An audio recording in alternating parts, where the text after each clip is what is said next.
Welcome to the Taco Cast. I'm Crystal, I'm Will. and you're our audience, and thank you for joining us on this lovely Sunday.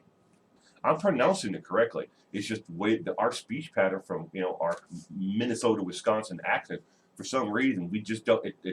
We say it, and we know the letters there, but you don't hear it. For some reason, it gets lost in translation or whatever. Or other words like we'll say where they're supposed to be. It's like 3-syllable word.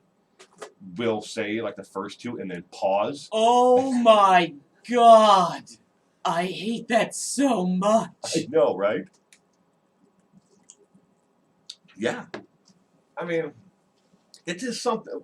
I don't know. You put the emphasis on weird syllables, and it makes it. Or we make other syllables and vowels silent. It scrambles my brain. I cannot handle it. I'm like, what are you even Well, saying? see, that's what the last time this came up with, in the Christopher Watts video that I did. That was the major issue. Was not just one, but I politely and professionally, defuse the situation for the first couple of comments about me, how I pronounced the word, and Darko. They're like, no, man, you're an idiot. There's an A in the middle. And I'm like, oh, wow, that's really nice of you to say that to me. That was the first couple. And then the third person who said it, I kind of went off on. I was just like, I'm so sick and tired of you and the world critiquing our Midwestern accent and what we pronounce and how we, our emphasis and how we say words. We're not morons. Your emphasis. Huh? Your emphasis. Yeah, right? Velcro. You're going to kill me, aren't you? I want a divorce. You want a divorce? You can't have one. I'm going to give you COVID so that you die. Oh, COVID again. Here's some COVID for you. Yeah, but I mean, is for the life of me, working even with the speech therapists, like little man's speech therapist. When I asked her the same question about that, she's like, I don't know. She's from California, and she has a California accent that sounds more like Midwestern, like Texas, kind of like draw to the end of some words. And I'm like, you're a speech therapist, and you're supposed to be helping my son. How is it that you have that accent and you're trying to teach my son how to pronounce words? And how do I get rid of stop doing this, what I'm doing? There's actually classes that people take to... Yeah. Vocal coaches. Mm-hmm. Yeah, I'm like, I looked into it. I was like, what? How much do you guys get paid to tell me how to pronounce a word? Mm-hmm. Velcro. It's going to be a short episode because I'm going to punch your face. Yeah, well. So, it's just something, one of those things that we do. And it may not even be the entire area. Maybe it's just that upper part of, Minnesota near the Great Lakes and the upper part of Wisconsin where our family comes from. And for some reason, we do that. Are we recording this whole thing? Yeah. Is this our episode? No. But we're doing the sound check. Okay. I was like, is this our episode? I didn't do the intro. Well, I know. We just started talking about the language is an interesting thing. How people say words here on the west coast of the United States and how they pronounce words on the east coast of the United States, and then people in the middle of the United States, they look at at people in California and people from New York, and they're like, "You guys are all idiots, right?" Because language is pretty interesting, and it changes. There's no language isn't. It changes. It's not static. It moves all the time, and it's one of the reasons why I think older generations have a tendency to get pissed off at younger generations for making up words, but literally all words are made up. So, I mean, and here in America, it's a hodgepodge melding, all different kinds of languages and dialects that are pushed together into making, American English. Oh, I was in an international group. Yeah. Site, chat room, right? An international group. We've got people all over the world. And someone had a fit, and they were like, you need to speak English. I'm like, I mean, first off, this is an international group. There's a ton of people all over, and English isn't just a language. It's three languages wearing a trench coat. It is. I mean, that's a good way to actually put it, though. But I always wondered, though, when I hear and read these critiques online of people and language, especially in just taking English as a whole, and how dialects, and local maybe slang or whatever you want to say, how you want to put it, they might use certain words in the South, of the United States, that they don't use, or they have completely different, meanings on the West Coast of the United States. Where I grew up, I mean, I grew up always greeting everyone, sir, ma'am, and then when referring to a woman, you would also refer to them as love. And that was just, a term of endearment, but it didn't mean, hey man, I love you, like the traditional meaning of the word. It's a greeting, a form of saying, hey, how you doing? How are you going? Hey, love, but say that's kind of like the hey bro. I hate that one, but people say it anyways, or dude. But what I'm saying though, it's like but in someplace else, a dude is somebody who works on a ranch. But if you say dude out on the West Coast of the United States when there's no ranch around, people understand it as a slang for, I guess, hello or your friend or something along that line. And dude is one of those words that's used depending on the area you're in, as literally anything. Dude is a term of address for both people, animals, inanimate objects. Well, yeah, I also see it. People use it in language where they're not even addressing someone. Like I said, inanimate objects. They're like, "Bro, did you see that, dude?" It's like, what are you? Are you a complete moron? But there are people. What I always wondered though is, where do people feel that their English, and their dialect is superior? Here in America, there are people. I mean, when you ask people on the West Coast, how are you speaking? Do you think you have a good grasp on the English language? Do you have a dialect, a slang, or anything that is different from English? And they don't think they do, but they do.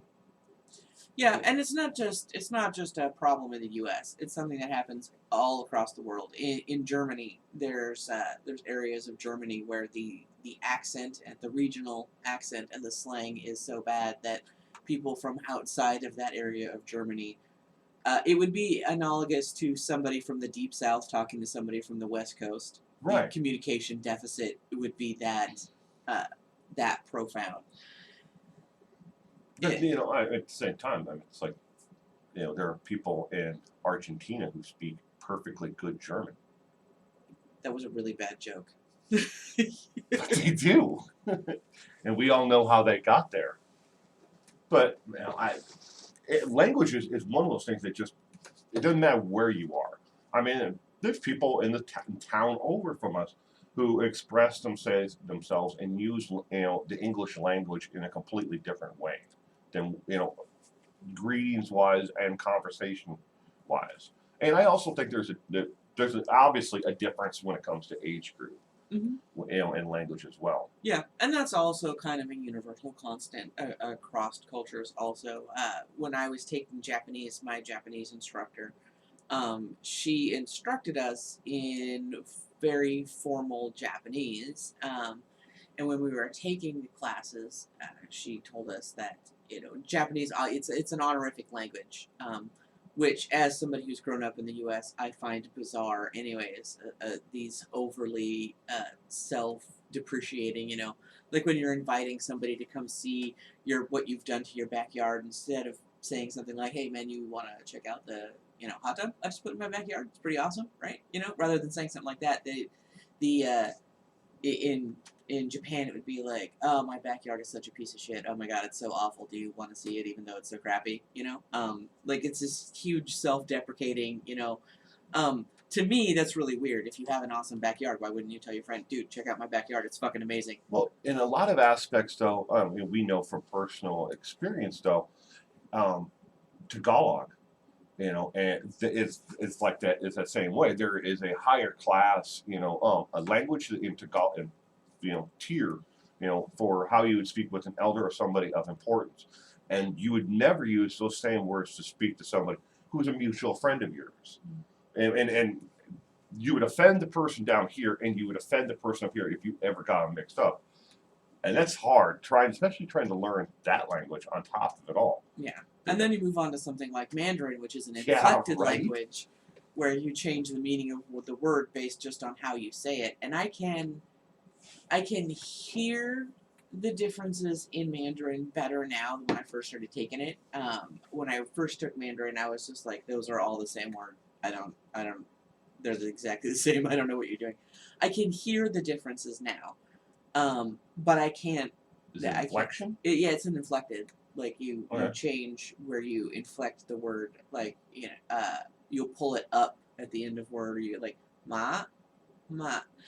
I can't. It doesn't. I can't say it correctly, and when I do, it's super elongated, and everybody I'm talking to is just like, I don't speak Mandarin well at all. I can hear it better, but inflected languages are really hard for me, and it's not my preferred method of communication because everybody's just going to be like, you want to just write it? Let's just write it. So with that in context, do you think that there's a tier system there in languages? Do we have a tier system in English and how we speak to elders, and then how you would speak to somebody? We do. I don't think many people recognize that in the U.S. because it's really hard for people to step outside of themselves. You know what I mean? Right. Yeah. But we do. You wouldn't go up to the CEO of your company and be like, "Bro, guess what happened yesterday?" You wouldn't do that. You shouldn't do that. Yeah. Well. No, I mean what you just did there. You wouldn't do that. Right. You would use a much more formal affect. First off, you wouldn't be like, and slapping your CEO around. Not only would your affect be more formal, but you would use more formal language, sir, ma'am. You don't go up and go, "Hey, what up, my dog?" Yeah. Dog, man," or whatever. I've met the CEO of our company twice, and while she is really easy to talk to, Yeah, give me some skin. Oh my God, that is such a dated reference. Everyone knows exactly how old you are now. I'm old. Well, she is really, really easy to talk to, and we had really good conversations. I still didn't address her the same way I would if I was talking to my best friend, or even another. Nobody should talk to anyone like you talk to your best friend. You two are bizarre. Or even the way I would address another manager in the same company, right? I'm not, or another supervisor. Like I wouldn't. So I'm a supervisor. I have a manager over me. In my branch, there's another manager of a different department that works there. Anyways, I don't speak to any of those other members of the leadership team the same way that I speak to the CEO or the CFO or any of those other people. Do you have to shake hands? No, we just do the COVID elbow. Oh, the COVID elbow. Oh, okay. But I was wondering about that as well. Yeah, so I mean, you go up and go, "Give me knuckles, put it up. Come on, bitch." No, you guys no, none of that. No, none of that. No throwing the knuckles up. No vulgar words for to address each other. No. And it's a sign of respect. I thought you did. But go ahead. In some parts, it's just ingrained. Like with my direct manager, I respect her and look up to her enough that I feel comfortable. Enough. Okay, when you're, I don't mean enough as in bare minimum. Like, yeah, I don't mean enough. A little bit less. As in bare minimum. I mean like, when you're first getting to know somebody, you're much more reserved. You're much more formal with how you speak to them. You're still getting to feel them out. What's acceptable to them? What are they gonna, are they gonna freak out if I lay down an F-bomb?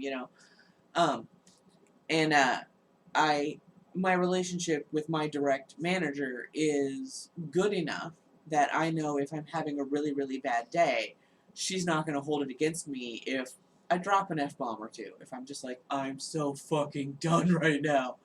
She's going to commiserate. She's going to be like, I know how you feel. She's going to let me get that off my chest. She's going to give me some advice on how to move forward, you know. And I'm comfortable speaking to her in that way. I wouldn't feel comfortable speaking with the CEO like that. Not only do I not know her well enough, but I just don't know yet if that's would even remotely be appropriate. I don't think so. Not Do for you address CEO. your upper management, CFO, CEO? Do you address them by their first name? I do. Like, what up, Greg? No, there's no what up. It's no, no. No high fives. There's No no ass high slapping fives. as you walk by. There's literally no ass slapping Ever at all. Even that, to the other, no, yeah. There's no. Not even between you know. No. Little guys Yeah, down there at the bottom. it's not a baseball game. There's no, You sure? Yeah, I'm 100% sure. In fact, I don't know if any. Oh, do you guys? I don't know if any studies have been done, but I'm fairly certain in a laboratory environment, if you slap somebody's ass, they might drop something important and it'll be an event. So that's none of that. But I mean, could it be done though?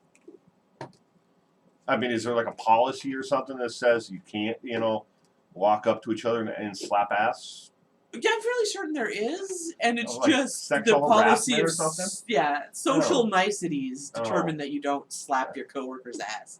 I thought it was acceptable. No, I just thought maybe that's why everybody stares at me in the grocery store. Yeah, have you been slapping people's asses? Yeah, I just walking around and I'm like, I'm just slapping ass all day.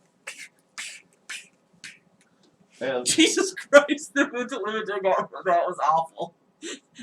It was just, those high five lines. It was just you, but with just butt cheeks, just like. now I understand all those pieces of paper I keep on getting in the mail that tell me never to come back. Oh God. Yeah. No. And that's an interesting note, though. I mean, there's some cultures where they're very hands-off when greeting. And touching somebody else is considered a social faux pas. Like, you don't touch someone when you're greeting them. There are other cultures where it's just like, bring it in! Big ol'...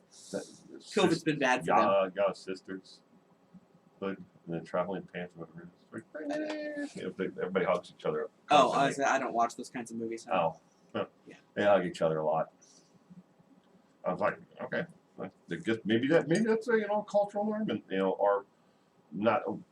Maybe I don't know about culture. Well, maybe it's just a norm for that age and friendship. No, culture is an appropriate term to use in that. Culture, culture can be used to define behaviors in ages, demographics, and stuff like that. It's if there's a group of people in a particular area in a particular time that behaved a particular way, that is their culture. And there's microcultures too. The beekeepers. There's a culture amongst beekeepers. I ain't slapping any butts at the beekeepers convention. Yeah, some people wear bees. That'll be very uncomfortable if you slap and get a handful of bees. Yeah, well, I don't want anybody wearing bees. And now am I slapping any butts? At the beekeepers convention. They probably turn their bees on me. There was a joke. There's some weird people in our beekeepers association. Somebody. We have bees. We have bees. We don't stick them on people, though. They don't. They're not trained very well. They're not even house trained. Do you remember the frat house? Which frat house? The frat house, the bees. Oh yeah. So we'd rescued some bees. I've decided that this is our episode now because we've been talking for a while. Have we? Yeah. Oh. Yeah. So we rescued some bees. From an RV park, I think it was, or it was a storage unit, but people kept RVs there, and only RVs. Yeah. Some bees had taken up residence in somebody's RV, and so when bees are swarming, they're looking for a new home, right? When you see a giant cluster of bees, and they're not typically aggressive because they don't have any territory to defend because they're looking for a new home, and a beekeeper can literally walk up to them with a box and be like, "In you go," and the bees will all fall in as long as they got the queen. He's good. Put a lid on that shit. Go home. He's got some bees. If they've been there for a while, they haven't been able to find a new home, they start laying comb down. Well, now they start to get aggressive because this is their home. They have territory to defend. So Will and I go in to rescue these bees, and we find out it's not a swarm. They've been there long enough to lay comb down all of the guts of this RV.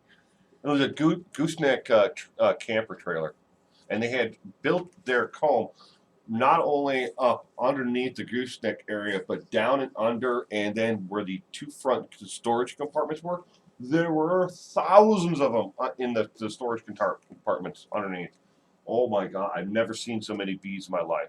And we have a lot of bees. Yeah. And this was a lot of bees all in one area. So Will's actually underneath there, and he's separating the comb as best he can, and he's handing it to me, and I'm putting it in the box because, you know, it's their food stores, it's their brood. We want to take as much of that with us as we can, you know. Yeah. So finally we get all these, and they're pissed. There's just like this cloud of angry bees circling this RV. So we finally get as many of the bees as we can. We get the queen. We get them home. We get them set up. And these bees, like I said, so angry. Well, we had them for about a year, I think, before they absconded. And Yeah. that means they literally just were like, fuck this shit, I'm out. And they left. They just packed up all their stuff and they took off. We went out one day. We have no bees. Anyways, so... They tried to take off the beehive. They probably did, too. I'm pretty sure, you know, we walked out there. I saw bigger cans all over the front of the yard. And they're all like, hey, man, you know, we decided we're going to go somewhere else. Yeah, so these bees behaved so differently from any bees that we'd ever had. Like, Yeah. you could watch them fall out of the hive, just like, they'd fall out on their back, shake themselves off, and then fly out. And you'd be standing there watching them, because we didn't want to disturb them too much, right? We just transplanted them, da-da-da-da. So we'd just be observing the hive, making sure everything's okay.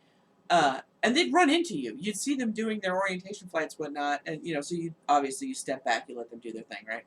So, you're not in the way, and then when they decide to go fly off and get food, they're just like...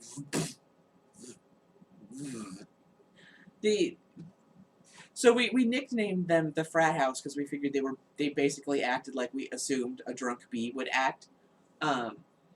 And we had them for about a year. They were actually super chill. You could open the top up, you could pull them out, you could look at some stuff, you could put it back down, you know. They were really, really chill for bees after the initial thing. But yeah, one day we went out to go check the bees, and they're just gone. All of them. All of them just took off. They're like, nope, we're done.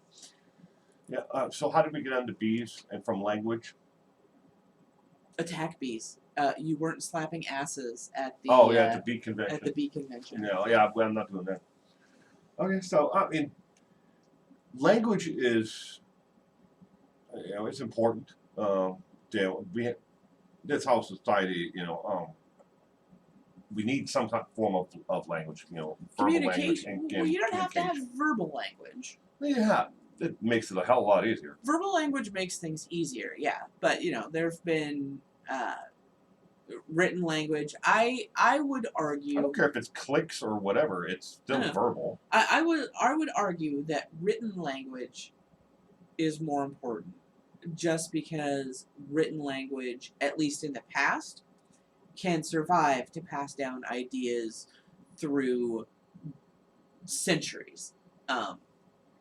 Nowadays, obviously, we have the capability of recording verbal language, so verbal language now has that same kind of staying power, but yeah, it's how we communicate. And obviously, a spoken language is more readily available than a written language. Like, if you've got something you've got to get communicated right the fuck now, taking some time to write it out, but you could just say, hey, you know, car, don't step out on the curb, you know. Fire, bad. Yeah. But there are cultures that don't have spoken language. Well, they have clicks, sounds. That counts as a spoken language. I'm talking about the deaf community. They don't have a spoken language. They have a motion language. I'm not really sure. Well, I mean, it's sign language, isn't that? Yeah, sign language, but it's not a verbal language. It's not a verbal, no. Yeah. And the deaf community has a very rich culture around their language. And I know I've seen memes going around. You know, there was a really classic one, like, where there was a politician who was saying, like, stay calm, and the sign language interpreter has this, like, super really emotive face on, and this caption says, I don't know what that guy said, but I'm guessing it wasn't calm, or, like, however that went, right? But when it comes to sign language interpretation, and I actually learned this from our friend who's an ASL interpreter, those over emotive faces are part of how they communicate. Hmm. So the expression is twice what it needs to be? It's overly emotive on purpose. Yeah. It didn't look like it. I've seen that meme. And yeah, right. And that guy looks I like get he's the there, like, yeah. like ah! I get the amusement behind it because there's a disconnect between what this guy is saying and what it looks like over here. But yeah, and I think that was actually what she and I were talking about, and I was like, how does that match up? And she was explaining to me, you know, how the over emotive faces are part of ASL, and we had actually gotten talking on a similar subject, and she was telling me how amongst ASL, people who speak ASL, there are also the slangs and dialects and ASL is American Sign Language. Thank you. Sorry. Sorry. And there's also ESL, English Language, which, so... what's the difference between American Sign Language and you know... And English Sign Language in England? Yeah. Not a whole lot, but there are some differences. So, you have to have a cracker and a cup of tea well, like, in your hand? T is... What is T in... T in ASL, I think, is this. Like you're stirring a cup. And T in ESL is this. Like you're drinking a cup? Does the pinky have to be out? Look, in the thing I saw, the pinky was out, so I'm guessing that it is.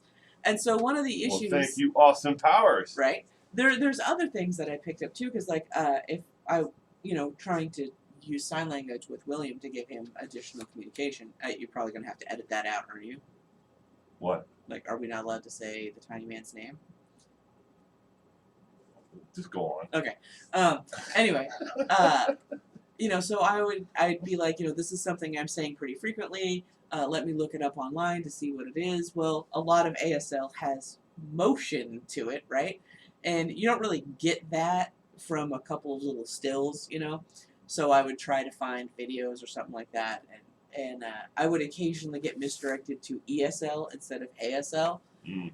And yeah, so having a friend who is an ASL interpreter definitely made that easier because she'd be like, "What are you doing right there?" Well, sign language definitely played a crucial part in our son's development because it was before he was able to speak, he was able to sign, and not that he wanted to, but he what basic he had learned what made a huge improvement in his life because he could express what he wanted and what he needed. Mm-hmm. And his favorite phrase now. Yeah. Please phone. Yeah, I know. The tiny man loves the Snapchat filters. Yep. He loves anybody and everybody's cell phone. The boy's got 3 of his own. Yeah, my mom. People in the family, when they upgrade their cell phones, they'll wipe all their info off of it and give their old cell phones. Pull the SIM cards and memory cards and everything. So Tiny Man can take 1,000,000 photographs of his knee. Yeah. Well, he loves to take videos and then watch himself back in interaction. Well, and that's the other thing he'll do, where he'll watch a cartoon and then he'll record himself acting out the cartoon. Well, but I hear that's really important for all children, not just children with disabilities or barriers to learning. That it's important, and a lot of children act things out maybe standing in front of a mirror or something, or a window or a door where they see a reflection. It's an important part of development in that stage in life. And I didn't know that until I was talking to our son's teacher, and she's like, "Oh yeah, if you can get a whole bunch of floor to high length mirrors, put them up in the living room or wherever he plays at, he'd probably just be infatuated and sit in front of it for hours." I'm like, "Oh yeah, we've got a couple in our hallway." We have a really, really nice mirror that John and Marilyn gave us that we can't put up in the hallway. He won't let us put it up anymore. He wants to dance in front of it. Yep. But I didn't know that. And here we already raised one child, and I had no idea that was part of the development in every child goes through as they learn language and social interactions, they try to interpret expressions on faces, and they will act them out themselves. Every child does this, and I'm like, I do. Mm-hmm. I'm like, how did we miss that? Or maybe we didn't miss it with our daughter, but that was so long ago. It's probably a if you think about it, combination. it's like 22 years ago. I don't remember what I was doing 22 days ago. It's probably a combination of the fact that we raised our daughter so long ago, and because Tiny Man needs additional assistance and has barriers to learning, so we're more hyper focused on everything that he does because, is this a sign of improvement? Is this a sign of him backsliding? Do we need to do something? Do we stay the course? Do we adjust? What's happening? Whereas we weren't when she was growing up. Yeah, I was just worried about her electrocuting herself. Yeah, that wasn't a fun time. Will gave her this little kit. He used to repair trim tables and stuff like that, and so he'd given her this little kit of old motors that he wasn't doing anything with anymore, and some batteries and some wires, and she would wire them up. She was 5 or 6, and she'd wire them up in various creative ways, and she'd little 9 the D-cell batteries, and she'd wire them up, and she'd watch them go, and she thought that was great. Well, apparently, I'm in the shower, mind you, right? Apparently, she had decided that these little batteries just weren't making her motors go fast enough. So she took those freaking wires and crawled under the couch and just stuck them straight in the socket. So I'm in the shower and there's just like this noise that I can't replicate. And then everything goes dark and I'm just like, what happened? I hear Bill yelling in the freaking background. We had this couch that was raised up off the floor because of the style, the legs. And she had crawled underneath the couch and had plugged it in behind the couch. And I dove under. I saw the sparks flying, and I dove underneath that couch from across the room, head first, like I was diving into water, to grab her. At the same time, I see sparks going, and power, start going off in different parts of her house at the same time. And I'm just like, oh my God! And she's just like. She thought it was the funniest thing in the world. Oh my God. She's like, she wanted to do it again. I was like, no, we're not doing that again. Ever. That was the last day she had any motors, any electricity, and every outlet got a plug. I was like, that's it. I got too much money invested in you, and they know I have you. I can't let you be electrocuted. Oh my gosh. Kids. But language is something that a lot of people have barriers to. It's something we don't really necessarily understand the importance of. We don't grasp it unless you have a problem with it or someone directly. And going full circle, going back to me, Velcro. Oh, right. For the love of...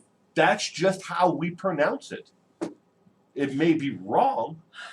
But that's that's how we pronounce that word. No, that's how you pronounce that word. Go ask my mom.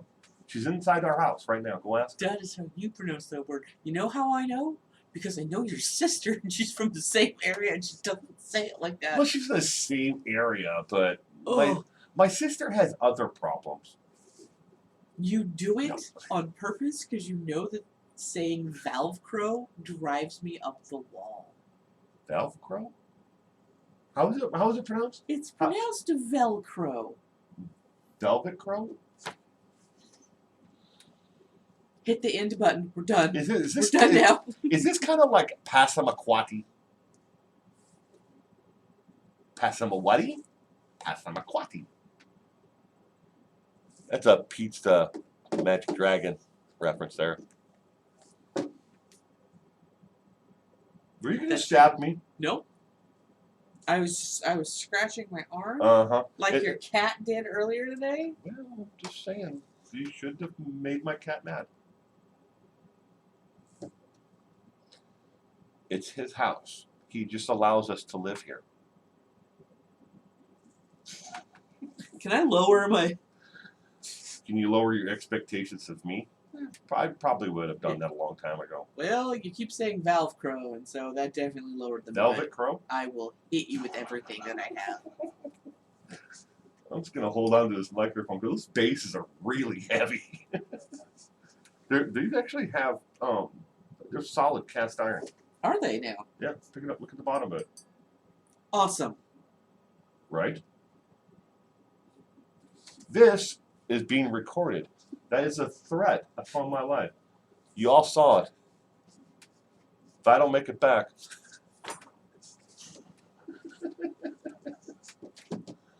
All right, well, I guess we could wrap it up. Wrap it up there. You know what's interesting? This is not where I expected our episode to go today. He told me that we were going to do today's episode on dick jokes.